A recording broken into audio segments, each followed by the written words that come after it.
বন্ধুরা, আমি আপনাদের সামনে যে লিলিয়ামস গাছ টবে প্রতিস্থাপন করেছিলাম, তারপর আজ প্রথমবার আমি এই লিলিয়ামস গাছে খাবার দেব। এবং যখন আমি গাছগুলো প্রতিস্থাপন করেছিলাম তখন আপনারা দেখেছিলেন যে কত ছোট আছে, হয়তো 10 দিন হবে, মাঝে সময় গেছে। দেখুন 10 দিনের মধ্যে গাছগুলো যে গ্রোথ এসেছে, আমার মনে হয় এটা যথেষ্টই। দেখুন 5 ইঞ্চি পটে 1টি করে গাছ লাগিয়েছিলাম, আর 7 ইঞ্চি পটে আমি 2টো করে গাছ বসিয়েছিলাম। আজ আমি আপনাদের সামনে দেখাবো যে আমি কি ধরনের খাবার এই গাছে ব্যবহার করি। তবে হ্যাঁ, একটা কথা না বললেই নয়, আপনারা এই ধরনের ভিডিও অনুসরণ বা অনুকরণ করার পূর্বে অবশ্যই আপনারা আপনাদের নিজস্ব গার্ডেনারের সঙ্গে আলোচনা করবেন, তারপর আপনি ভিডিও দেখে কাজ করবেন। ওকে, নমস্কার, আমি প্রণব। আপনারা দেখছেন মডেল নার্সারি বালিচক চ্যানেল, যে চ্যানেলের প্রত্যেকটি ভিডিও আপনার বাগানকে সুন্দর থেকে অতি সুন্দর করতে সাহায্য করবে।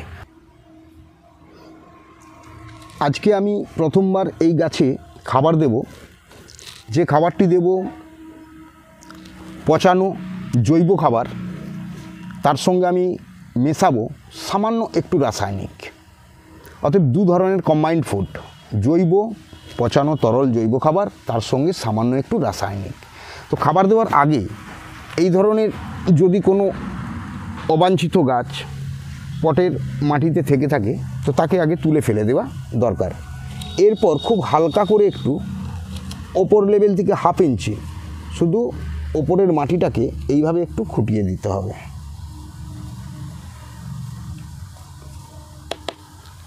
প্রত্যেকটি টবে এইভাবে ওপর থেকে একটু মাটিটাকে সামান্য একটু তেড়ে হালকা করে দেবেন। এরপর খাবারটা দেয়া হবে। দেখুন, রাসায়নিকের মধ্যে আমি প্রথম যেটি ব্যবহার করব সেটি হচ্ছে গ্রোমোর। কতটা ব্যবহার করব প্রত্যেকটি গাছে খুব ভালো করে লক্ষ্য করে দেখুন। এই হচ্ছে গ্রোমোর সার, যেটি আমি ব্যবহার করব 2-4 দানা করে, খুব বেশি না, পরিমাণ 4-6 দানা। এইভাবে টবের উপরে ফেলে দেব। কখনোই পরিমাণে বেশি নয়, পরিমাণে কম, প্রয়োজনে বাড়ে বেশি।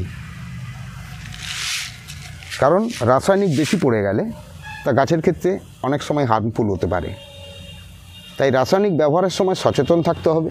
ভীষণ কম মাত্রায় রাসায়নিক, প্রয়োজনে একবারের জায়গায় 3বার ব্যবহার করতে পারবেন, মাঝে গ্যাপ দিয়ে। একসঙ্গে অধিক মাত্রায় রাসায়নিক কখনোই গাছে ব্যবহার করতে যাবেন না, তাহলে গাছের ক্ষেত্রে ক্ষতিকর হতে পারে। এই আমি দিলাম, দেখুন কিভাবে ছড়িয়ে দিলাম 4, 6, 8, 10 দানা করে গ্রোমোর। এরপর আমি যেটা দেব সেটা হচ্ছে কি, খোল পচানো।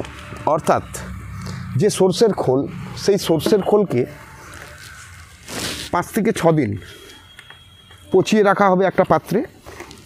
সেখান থেকে বের করা হবে 1 চামচ। দেখুন, একটু বড় চামচের 1 চামচ। এটা যদি আমি শুকনো খোলের মাপে বলি তাহলে হয়তো এটা 50 থেকে 60 গ্রাম খোল, খুব অল্প পরিমাণে জলে ভেজানো, এবং সেটা আমি বালতিতে দিলাম।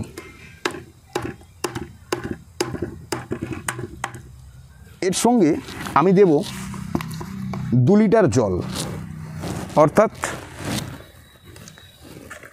একদম যেটা পানীয় জল। এই যে জল, এই জল কতটা, 2 লিটার জল,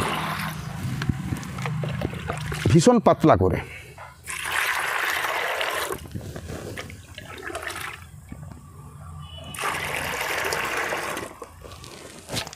এই 2 লিটার জলের সঙ্গে আমি আর কি দেব, এর সঙ্গে আমি দেব এই গাছটায় আমার আরেকটু গ্রোথ হওয়ার প্রয়োজন আছে।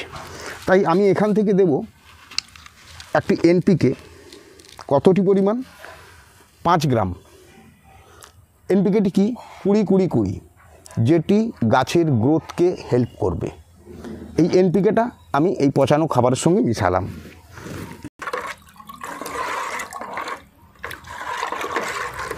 এইভাবে নাড়িয়ে সুন্দর করে মিশিয়ে নেওয়া হবে খোলকে, তার সঙ্গে যে এনপিকে দেওয়া হয়েছিল সেই এনপিকে। এরপর প্রতি গাছ প্রতি পরিমাণ কতটা, 1 কাপ।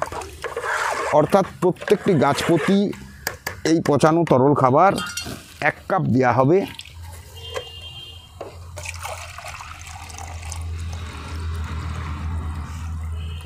আমি ধরে নিই এটি 500 ml জল।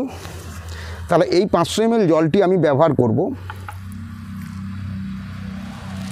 ঠিক এইভাবে।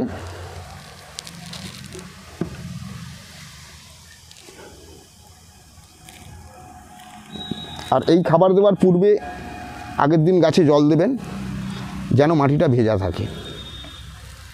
শুকনো মাটির উপরে এই খাবার দেবেন না।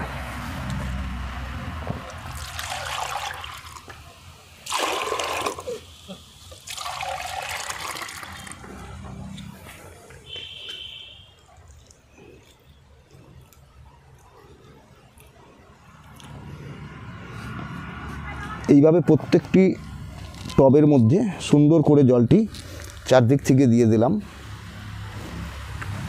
আর আমি এইভাবেই খাবার দেই, তাতে আমার গাছ সুন্দর থাকে, গাছে কোনো সমস্যা আপাতত আসে না।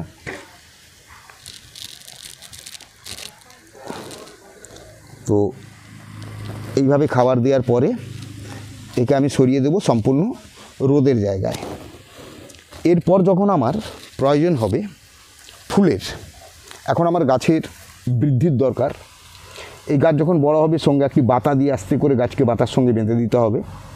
এরপর যখন আমার ফুলের দরকার হবে তখন আমি পুনরায় ওই একই খাবার ব্যবহার করব, কিন্তু আমি শুধু এনপিকেটাকে পাল্টে দেব। অর্থাৎ যেখানে আমি আজকে ব্যবহার করছিলাম 20-20-20 গাছের বৃদ্ধির জন্য, তখন আমি এনপিকে দেব 13-0-45 গাছের ফুলের জন্য। ওকে বন্ধুরা, এই লিলিয়ামসে খাবার দেওয়া প্রতিস্থাপন আগে দেখিয়েছিলাম, আজ খাবার দেওয়া দেখালাম যে আমি কিভাবে খাবার দিই। যদি এই ভিডিওটি আপনাদের পছন্দ হয়, ভালো লাগে, তাহলে আপনারা অবশ্যই এটিকে শেয়ার করুন, সঙ্গে কমেন্ট করে জানান আপনারা কিভাবে লিলিয়ামস করেন, তাতে কত সুন্দরভাবে আপনারা ফুল আনেন। যারা আমার চ্যানেলে প্রথমবার ভিডিও দেখছেন তাদের প্রতি আমার যে অনুরোধ সেটি এটি যে চ্যানেলটি আপনারা সাবস্ক্রাইব করে রাখুন এবং অল নোটিফিকেশান বেল বটনটি দাবিয়ে রাখুন। তাহলে আমার দায়িত্ব থাকবে আপনার কাছে এই ধরনের ইনফরমেটিভ ভিডিওগুলো পৌঁছে দেওয়া এবং আপনি সময় মতো ভিডিওগুলো দেখবেন, প্রয়োজন হলে তা ব্যবহার করবেন। আশা করি আজকের এই এপিসোড আপনাদের অবশ্যই ভালো লাগবে। ওকে, টাটা, বাই বাই, চললাম। চোখ রাখুন পরবর্তী এপিসোড কী আসছে।